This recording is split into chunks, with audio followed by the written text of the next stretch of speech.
Calme-toi, calme-toi. On te dit d'arrêter, tu t'arrêtes.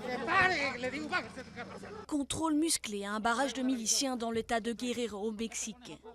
Dans ces montagnes isolées, criminels et narcotrafiquants sévissent depuis plusieurs années. Mais les violences se sont aggravées il y a quelques mois sans que l'État central ne réagisse. Exaspérés, les habitants de plusieurs villages ont décidé début janvier de prendre les armes pour se protéger. Sur cette liste, on trouve la majorité des gens qui ont été dénoncés par la population elle-même. Donc on fait des contrôles dans le village et ses alentours, ainsi que sur la route nationale.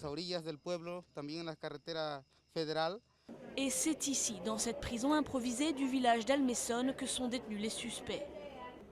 27 personnes, dont 4 femmes. Tous soupçonnés d'avoir commis ou participé à des meurtres, des extorsions ou des enlèvements contre rançon. Les plus hardis sont gardés dans une cellule à part pour éviter qu'ils s'échappent. Les miliciens, pour la plupart des paysans pauvres, affirment les traiter avec humanité. Mais ils veulent les faire comparaître devant un tribunal populaire. S'ils sont reconnus coupables, ils seront soumis à une rééducation, en fait, les travaux forcés. On a annoncé que pour nous, c'était 10 contre 1. Si on attrape un des nôtres, on en attrape 10 des tiens. On va nettoyer entièrement Ayutla, qui fait partie de la région de la Costa Chica. Les habitants affirment qu'ils n'ont pas d'autre choix. Au Mexique, 99% des crimes restent impunis selon la Commission nationale des droits de l'homme. Le pays est ravagé par la violence liée au trafic de cocaïne vers les États-Unis, qui a fait 70 000 morts depuis 2006. Et les habitants n'ont pas confiance en leur police, qu'ils jugent corrompue.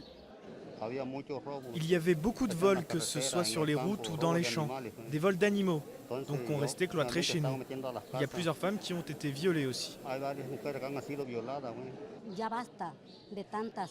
Ça suffit, toutes ces choses qu'ils sont venus faire, toute cette délinquance. Il est temps qu'on se réveille, parce qu'avant, on était vraiment endormis. Face à la multiplication de ces soulèvements spontanés, le gouvernement mexicain a décidé d'envoyer l'armée et la police fédérale à l'entrée de certains villages. Il condamne ces initiatives tout en disant les comprendre. Mais illégaux ou non, les hommes masqués n'ont pas l'intention de déposer les armes.